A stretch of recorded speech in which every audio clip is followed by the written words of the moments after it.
Assalamualaikum warahmatullahi wabarakatuh.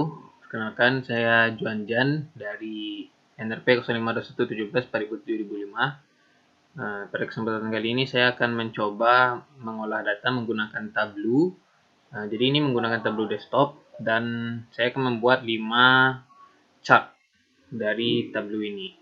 Jadi sumber data yang saya gunakan adalah sumber data COVID-19 yang ada di Indonesia. Dan ini formatnya CSV. Jadi saya akan ambil filenya dulu.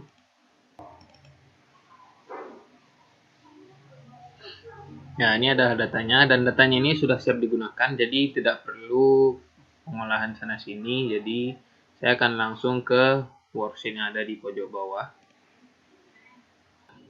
Sudah ada data-datanya di sini. Pertama saya ingin mencoba membuat peta persebaran jumlah kasus yang ada di Indonesia.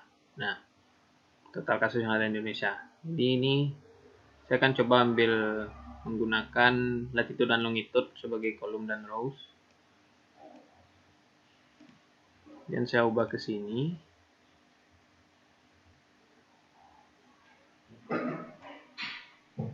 Setelah itu saya masukkan new case ke dalam color. Lalu provinsi ke dalam detail. Coba ke sini. Terus ini dihapus dulu.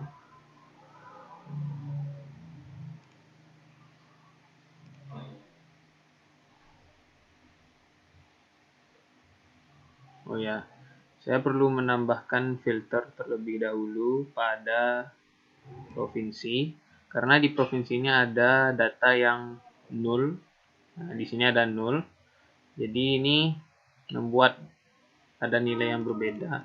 Dan saya nggak tahu ini kenapa, tapi yang pasti data null ini nggak berkaitan dengan data positif yang ada di data ini keseluruhan.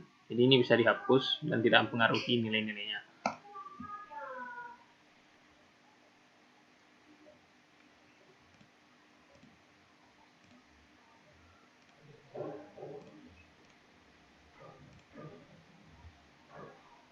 Nah, ini udah ada warnanya. Jadi kita ganti warnanya dulu ke warna merah. Soalnya ini karena case, jadi case ini lebih identik dengan penyakit, sehingga saya pilih warna merah.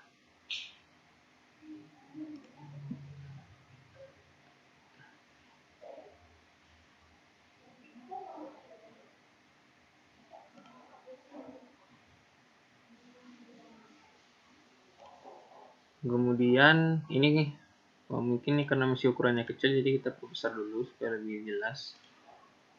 Nah, setelah itu ini kan masih ada ukurannya aja. Nah, kita mau menambahkan detail datanya supaya bisa dilihat dan dibaca sama orang. Nah, untuk menambahkannya itu saya masukkan province ke dalam label dan new case lagi ke dalam label.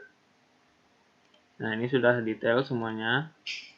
Nah, jadi ini adalah visualisasi pertama tentang peta persebaran kasus.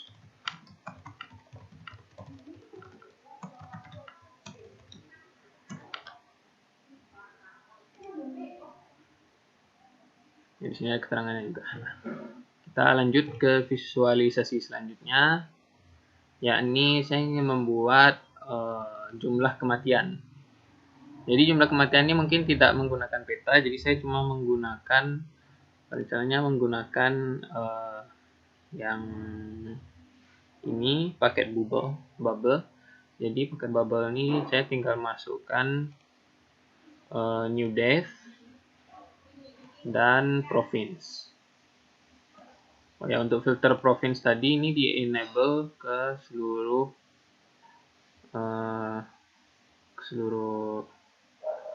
chartnya ya.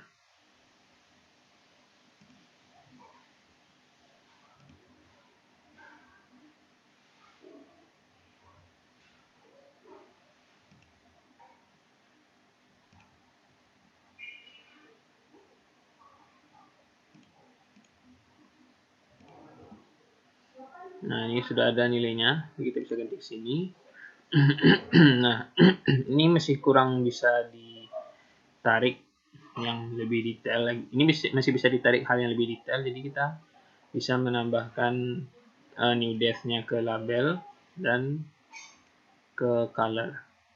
Nah, ini bisa lebih visualisasinya lebih bagus, soalnya Jawa Timur ini lebih kelihatan. Kita bisa ganti warnanya dulu jadi warna merah juga. Nah, seperti ini.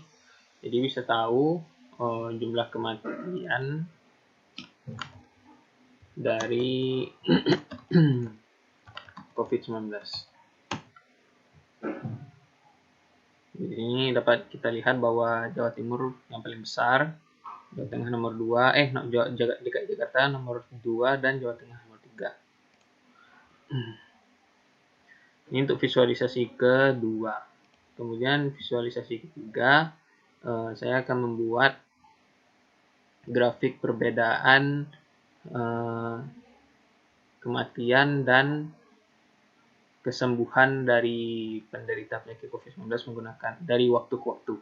Nah, ini saya masukkan tanggal sebagai kolom.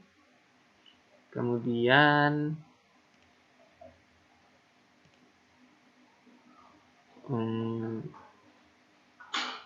new recovery dengan new death. Terus saya ubah ke sini. Ya. Terus ini dijabarkan lagi per week. Nah, kemudian ganti warnanya. Warnanya mungkin ini warna merah, covernya warna hijau.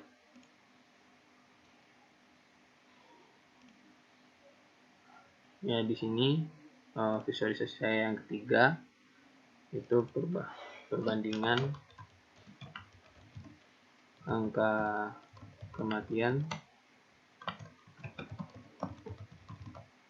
dan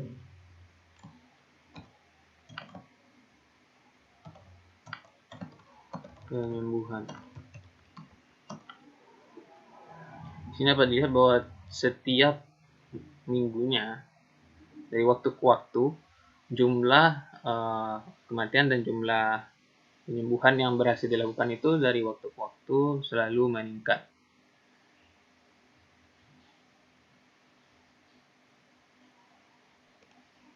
Kemudian yang keempat, visualisasi yang ingin saya tunjukkan adalah perbandingan ketiga-tiganya. Jadi jumlah kematian, jumlah case yang diterima, case positif, dan jumlah yang berhasil disembuhkan. Itu saya menggunakan waktu juga, kemudian new death, new case, dan new recover.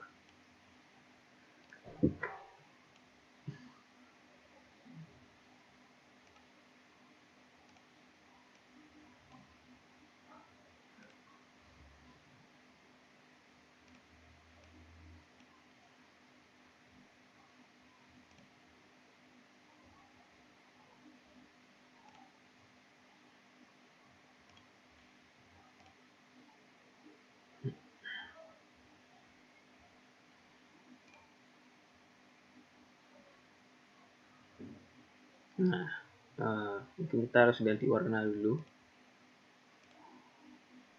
Udah, new cover, new case. New case ini mungkin kuning aja. Ya. Nah, di sini dapat kita lihat bahwa nilai death itu selalu lebih kecil daripada new recover. Jadi dari bulan ke bulan itu ternyata jumlah yang mati itu tidak sebanyak jumlah yang berhasil disembuhkan. Kemudian new case itu ternyata dari bulan ke bulan itu juga semakin bertambah gitu.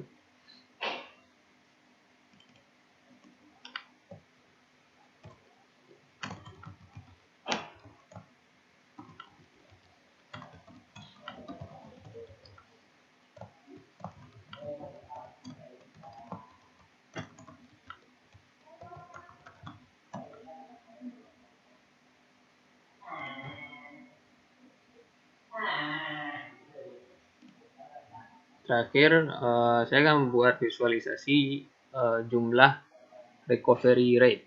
Jadi recovery rate ini peluang terbesar untuk sembuh dari tiap provinsi. Nah, jadi kalau untuk membuat recovery rate ini, saya membutuhkan sebuah value baru. Value baru ini harus dibuat dulu. Jadi cara membuatnya, ambil dari new case ini misal, terus kita create calculated field. Di calculated field ini, saya bikin kalkulasinya dulu.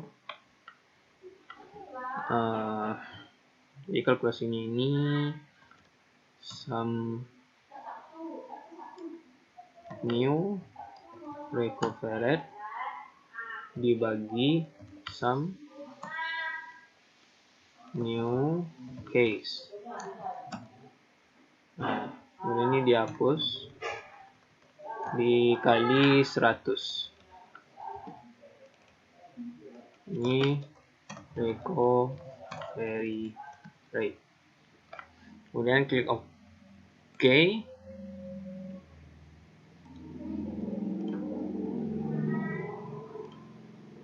Nah, saya inginnya menggunakan visualisasi peta lagi.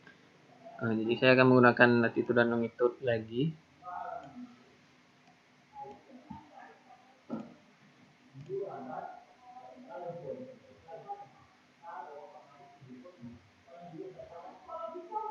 Kemudian provinsi sebagai detail.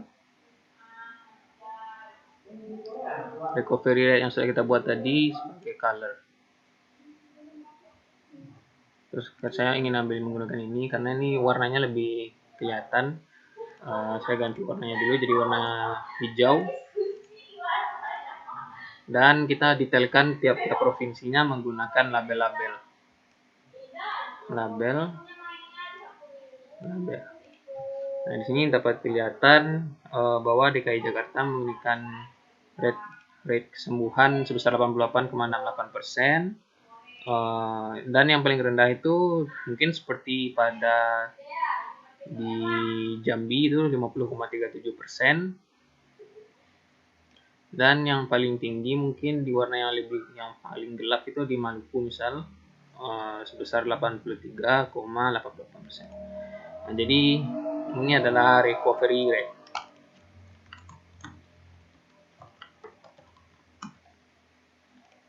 Ya, mungkin sekian saja kelima chart yang saya buat pada W kali ini.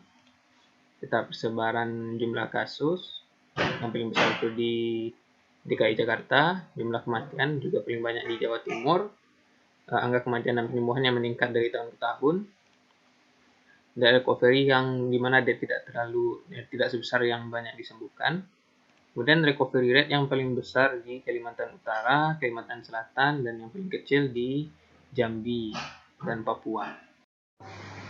Terakhir, kita akan membuat dashboard. Jadi untuk membuat dashboard ini, buat new dashboard, kemudian tinggal ditaruh chart yang sudah kita buat tadi.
Ya, jadi ini hasil akhir dari dashboard yang saya buat tentang peta persebaran COVID-19 di Indonesia. Mungkin sekian saja. Maaf apabila ada kesalahan. Terima kasih. Assalamualaikum warahmatullahi wabarakatuh.